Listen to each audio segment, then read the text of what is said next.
Après des semaines de recherche, après avoir traversé les plus chaudes parties du désert du Sahara, les igloos les plus froids de l'Arctique et les villages les plus reculés de l'Amazonie, il a trouvé le Graal de la sèche, le féculent le moins calorique, l'aliment recherché secrètement par Indiana Jones depuis son premier film.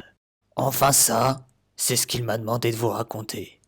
Parce qu'en vrai... Je suis tombé dessus par hasard sur internet. Hello les cuistots, aujourd'hui je vais vous parler d'un incontournable pour sécher, le konjac. C'est une tubercule qui vient du Japon et en gros, ça ressemble à des spaghettis.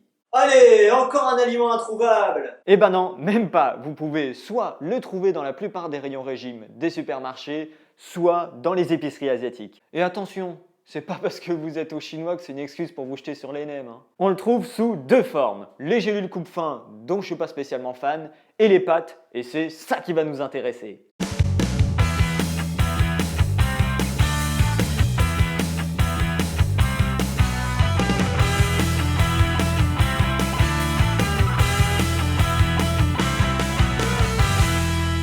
Allez, on rentre dans le vif du sujet. Pourquoi c'est bien pour perdre du gras le konjac?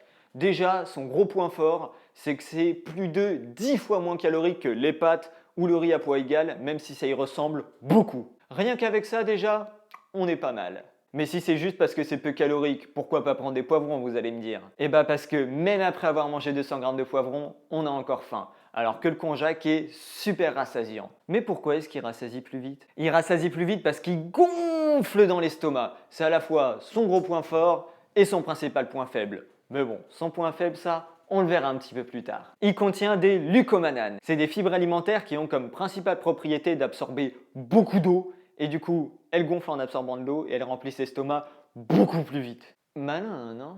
Ouais, je suppose que ça a encore autant de goût que les galettes Gerlinia, ton truc. Alors ouais, ça a aucun goût, mais ça prendra le goût de ce à quoi vous le mélangez. Dites-moi si ça vous dit que je vous fasse une vidéo dessus et je vous ferai une petite recette avec le konjac où je vous donnerai quelques petites idées de ce à quoi vous pouvez le mélanger. Et puis, j'ai envie de dire, mieux vaut que ça n'ait pas de goût plutôt que ça ait un goût dégueulasse, non? Hashtag purée de céleri. Et son dernier point fort, il est très riche en fibres. Et qui dit riche en fibres dit bon pour le transit. Et qui dit bon pour le transit dit bon pour le ventre plat. Bon transit égale moins de ballonnement égale ventre plus plat. Attention, maintenant, son côté sombre. Parce que oui, ça aurait été trop bon qu'il ait que des points forts, non? Comme je vous l'ai dit, il gonfle dans l'estomac. Du coup, pensez à ne pas prendre de trop grosses portions parce que sinon, à long terme, vous allez dilater votre estomac et vous allez reprendre du poids dès que vous allez arrêter.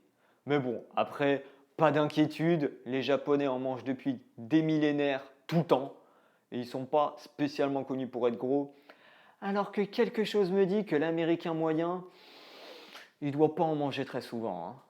Et voilà pour le konjac les cuistots. Si la vidéo vous a plu, mettez-moi un petit pouce comme ça, comme ça, comme ça ou comme ça. Vous pouvez me dire dans les commentaires quel sujet vous voulez que je traite dans mes prochaines vidéos. Un avenir, un type de régime dont vous avez entendu parler. Ou ce que vous voulez en fait. Et si je le connais, je vous ferai une vidéo dessus. Et si je le connais pas, je me renseignerai et je vous ferai une petite vidéo avec tout ce que j'ai appris. On se retrouve la semaine prochaine pour de nouvelles aventures. Alors bye les cuistots!